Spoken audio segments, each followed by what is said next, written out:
Hello, good people. CoachAMillerLight on the scene. Got something great today.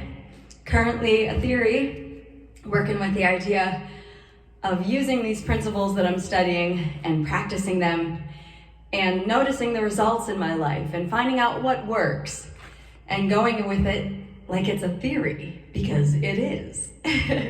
Here we go. Something great today. Check this baby out. The deepest secret. Okay, that's the topic today. The deepest secret. I'd like to know the deepest secret. Conversations with God, Book 1, Neil Donald Walsh. Here's what I wrote today. The deepest secret is that life is not a process of discovery, but a process of creation. Seek then not to find out who you are, but who you choose to be. Pretty impactful statement here. Let's go ahead and bring it on back and get to the heart of this. The deepest secret is that life is not a process of discovery. This is the deepest secret. It's not a process of discovery where I'm discovering something. I'm going through my life wondering what's going to be, like it's a suspense movie. It's not a process of discovery. It's a process of creation. I am creating my reality, is what's being said here. That I am the creator, not the discoverer. So instead of trying to figure out, well, who am I? And I really resonate with this because I've been in this place here recently where I'm like, who am I? What am I up to here? What is all this? What am I doing with myself? Why am I on this planet? What is going on? And the answer is a pretty funny one, because it's not about who am I and trying to find that answer. It's about who would I like to be, is what's being said. Decide who it is I choose to be. Deciding ahead, making it so. Decide, who do I choose to be? So when I find myself trying to discover, to recognize it, and then remember, life is not a process of discovery. This isn't, oh, how is it going to go? I hope it goes good. This is, I'm deciding how this goes. Okay, so before an event, let me take a moment and decide how this event is going to go. Instead of leaving it up to discovery, realize it's not discovery, it's creation. That is the theory here, is that life is a process of creation. And what I find interesting about this is that means even when I'm in that place of acting like it's discovery and I'm trying to figure out how it's gonna go, I'm actually creating from that place of being. That place of really not sure, right? It's not a sure place. It's uncertainty. I don't know if it's gonna go good. That I'm actually creating from that place, and I'm creating results. I'm creating a life that's gonna seem like, that's what's gonna come to me. Those types of experiences is what the math on my Glad Scientist board is saying here. So life is a process of creation, deciding ahead. And this is a moment-to-moment thing, and it's way bigger than I've ever even still given it credit for. Because there's all these moments in my day, and when I'm just going through them unconsciously, they end up not creation, not deliberate creation. I choose to deliberately create. So we have something else here written down. It's pretty powerful about prayer. You know that topic yesterday about prayer? So Conversations with God says that all thought is prayer. And the definition of prayer it gives, I find pretty fascinating. Prayer equals a fervent statement of what is so. Prayer is nothing more than a fervent statement of what is so.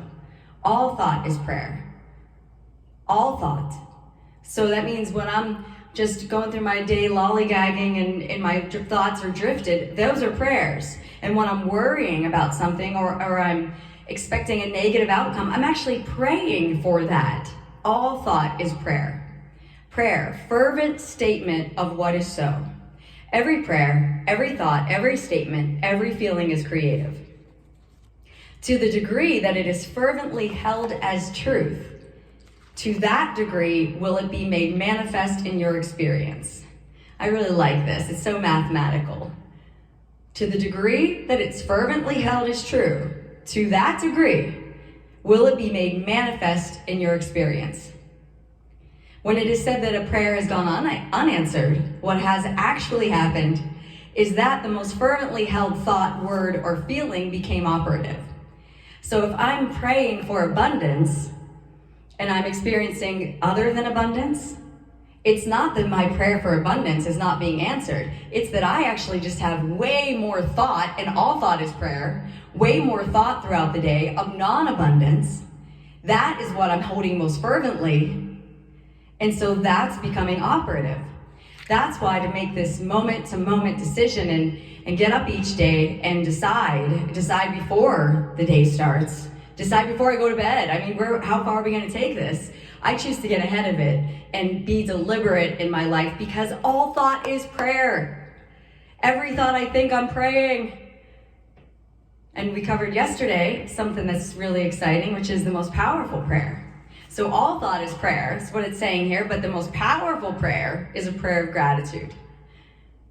So I'm saying thank you in advance. Thank you for abundance in my life. Thank you for health. Thank you for well-being. Thank you for harmony. Thank you in advance, knowing that that outcome is available, that it's on the big board of options, that it's already done. Pretty exciting theory here. Really holds amazing possibility, and that's what I really love about it, is that this idea that I am actually creating my reality, and that every thought I think is a prayer, and that it's the most fervently held prayer that becomes operative. So I can let go of this, well, the universe doesn't have it right. Look at it, it's not right because I prayed for this. Well, yeah, I did pray for success, but then I worried throughout the day that I wasn't going to succeed. And so the underlying thought was really a thought of worry that I'm not going to succeed, and that was what was most fervent, so that became operative. I really love the idea of this mathematical, perfectly balanced universe. So what I'm understanding in my Glad Scientist laboratory is that there's this time gap between the thinking, the thought, and it manifesting. So this means I must stay the course, right? Stay the course, because if I'm thinking grateful thoughts today and then tomorrow I'm like, well, where is it? Well, one, that's not a grateful thought, so we just got to get back on gratitude. And even more so, it takes time. It takes time for it to materialize. So, I heard this on Vlog a Million today. Man, he said it so good. He was talking about the 3-day rule, he was calling it, where we stay, have 3 good days, keep myself in a good place of being for 3 days. And the way that the coach said it was that it takes about 3 days for my vibration to change. As I'm thinking starting to get on this grateful train and appreciating, it's going to take about 3 days for me to have an actual shift in my vibration that's strong enough for me to have a manifestational change. So as you know, currently a theory, this is all theory. And so I'm trying it out, and I'll be reporting back in here on how it's going. So my plan is to have 3 good days of gratitude. And I'm understanding that maybe not everything that comes to me is going to be something I'm going to feel like I really am grateful for, but what does that have to do with it? I'm pre-decided to be grateful, so I'm going to have opportunity to go ahead and prove it, to prove that I'm doing this, that I am on this grateful train.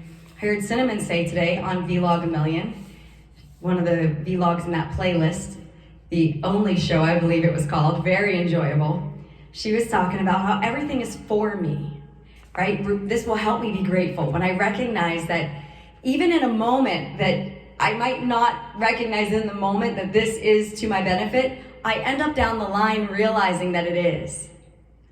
So recognizing in the moment that this is for me, the universe is on my side, and go ahead and prove that stance, because life is not a process of discovery, life is a process of creation. And when I'm in this place of, this is for me, and I am grateful, and thank you, I believe my life is going to have a much more favorable unfolding. Until next time, this is CoachAMillerLight, signing off.